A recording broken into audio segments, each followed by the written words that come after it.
কলঙ্কা 19 জানুয়ারি ককবরক সাল অসাল না রুগই আং ত্রিপুরা হাস্তেনি যত লুকুরগ্ন আনিখানি হামজাকমা থেইখা কাহাম ইয়াফারু। 19 জানুয়ারি ককবরক ভাষা দিবস। এই দিবস উপলক্ষে আমি রাজ্যবাসীকে আন্তরিক শুভেচ্ছা ও অভিনন্দন জানাচ্ছি। আমাদের রাজ্যে 19টি জনজাতি সম্প্রদায়ের প্রত্যেকটির নিজস্ব ভাষা ও উপভাষা রয়েছে, যা সম্মিলিতভাবে আমাদের ঐতিহ্যের এক অমূল্য সম্পদ। ত্রিপুরা সরকার ককবরক সহ অন্যান্য সংখ্যালঘু ভাষার সংরক্ষণ, প্রসার ও উন্নয়নের ক্ষেত্রে দৃঢ় প্রতিশ্রুতিবদ্ধ। ককবরক ভাষা 1979 সালে রাজ্য ভাষার মর্যাদা লাভ করে। এই ভাষা ত্রিপুরার জনজাতি জনগোষ্ঠীর ইতিহাস, পরিচয় ও আকাঙ্ক্ষার এক জীবন্ত প্রকাশ। বর্তমানে রাজ্য জুড়ে প্রথম শ্রেণী থেকে দ্বাদশ শ্রেণী পর্যন্ত ককবরক ভাষা শিক্ষা প্রদান করা হচ্ছে।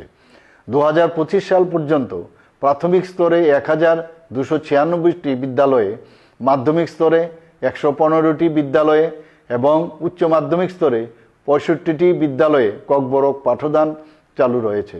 গত 7 বছরে ককবরক শিক্ষা প্রদানকারী শিক্ষা প্রতিষ্ঠানের সংখ্যা উল্লেখযোগ্যভাবে বৃদ্ধি পেয়েছে। এছাড়াও স্নাতক, স্নাতকোত্তর ও গবেষণা স্তরেও ককবরক ভাষা অধ্যয়নের সুযোগ রয়েছে, যার মধ্যে ত্রিপুরা বিশ্ববিদ্যালয়ে একটি স্বতন্ত্র বিভাগ অন্তর্ভুক্ত।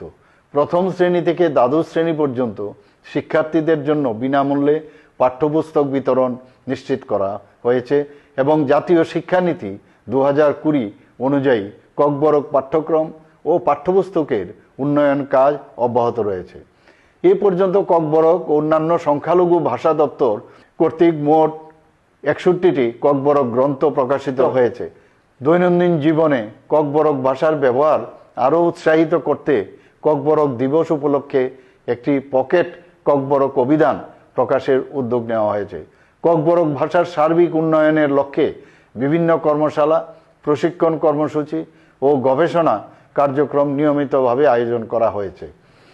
মাইনর রিসার্চ প্রজেক্ট চালু করা, অনলাইন ও অফলাইন ককবরক ভাষা কোর্স প্রবর্তন সহ ডিজিটাল শ্রেণীকক্ষ স্থাপন, আগরতলা পৌর নিগম এলাকায় বিভিন্ন স্থানে ককবরক বাংলা ইংরেজি ত্রিভাষিক সাইনবোর্ড স্থাপন এবং একটি বিস্তৃত ককবরক অভিধান প্রণয়নের চলমান কাজ, এইসবই আমাদের ভবিষ্যৎমুখী দৃষ্টিভঙ্গির প্রতিফলন। 48তম ককবরক দিবসের এই পবিত্র ও গৌরবময় মুহূর্তে আমি সকল ভাষাপ্রেমী, সাহিত্যিক, শিক্ষক, শিক্ষার্থী এবং জনজাতি সমাজের সকলকে আমার আন্তরিক শুভেচ্ছা, অভিনন্দন জানাই। আসুন আমরা সবাই মিলে আমাদের ভাষাগত ঐতিহ্য সংরক্ষণ ও বিকাশের অঙ্গীকার পুনর্ব্যক্ত করি এবং আরও সমৃদ্ধ ও সুদৃঢ় করে ভবিষ্যৎ প্রজন্মের হাতে তুলে দিই। হাম্বাই।